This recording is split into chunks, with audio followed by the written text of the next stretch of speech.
آج ہم ابتدائی اسلام کی ایک انتہائی بااثر شخصیت کے ایک ایسے قول پر غور کرنے جا رہے ہیں جو ایمان اور منافقت کے بارے میں ہماری سمجھ کو ایک نئی گہرائی دیتا ہے۔ آئیے اس کے پیچھے چھپے معنی کو سمجھنے کی کوشش کرتے ہیں۔ ذرا اس قول کو دیکھیے، یہ ایک بہت بڑا، ایک حیران کن دعویٰ ہے۔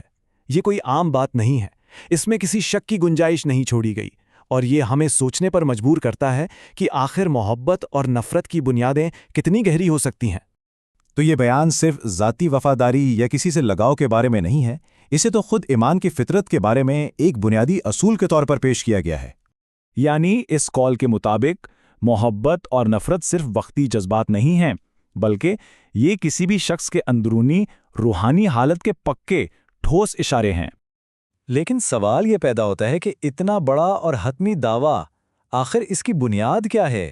اتنا گہرا یقین کہاں سے آتا ہے؟ تو بات یہ ہے کہ یہ قول تنہا نہیں ہے، اس کی جڑیں براہ راست پیغمبر اسلام صلی اللہ علیہ وآلہ وسلم کے ایک فیصلے سے جڑی ہیں، اور یہی بات اس کی اہمیت کو اور بھی بڑھا دیتی ہے۔ اور یہاں آ کر ساری بات واضح ہو جاتی ہے۔ امام علی کا بیان دراصل اسی نبوی وعدے کی بازگشت ہے۔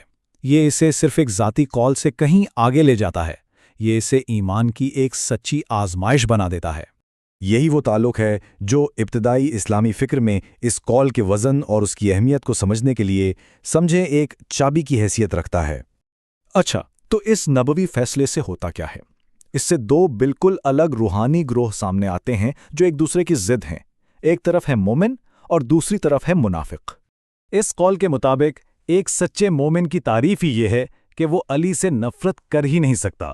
ان سے محبت کرنا اس کے سچے ایمان کی دلیل ہے، اور اس کے بالکل برعکس منافق کی پہچان یہ ہے کہ وہ ان سے محبت کر ہی نہیں سکتا، اور یہی نفرت اس کے اندر چھپے ہوئے کفر کو ظاہر کر دیتی ہے۔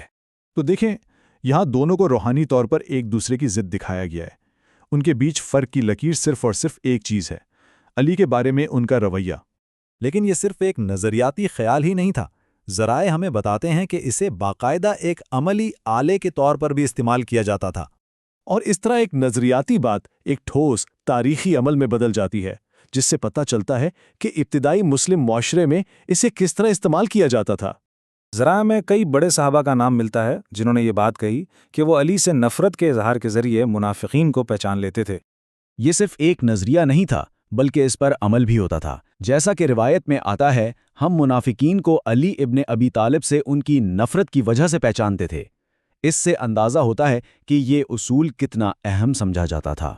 تو اس ساری گفتگو کا اس پر اثر قول اور اس کے تاریخی پس منظر کا حتمی سبق کیا ہے؟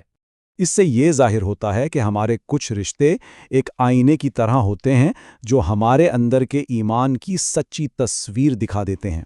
مرکزی پیغام یہ ہے کہ انسان کی باطنی سچائی اور اس کی ظاہری محبتوں کے بیچ ایک ایسا گہرا تعلق ہے جسے توڑا نہیں جا سکتا۔ جو دل میں ہے وہ ظاہر ہو کر ہی رہتا ہے۔ یہ قول جو ایک نبوی فیصلے پر مبنی ہے، اس آفاقی سوال کو دل کی ایک بہت ہی خاص اور گہری آزمائش سے جوڑ دیتا ہے۔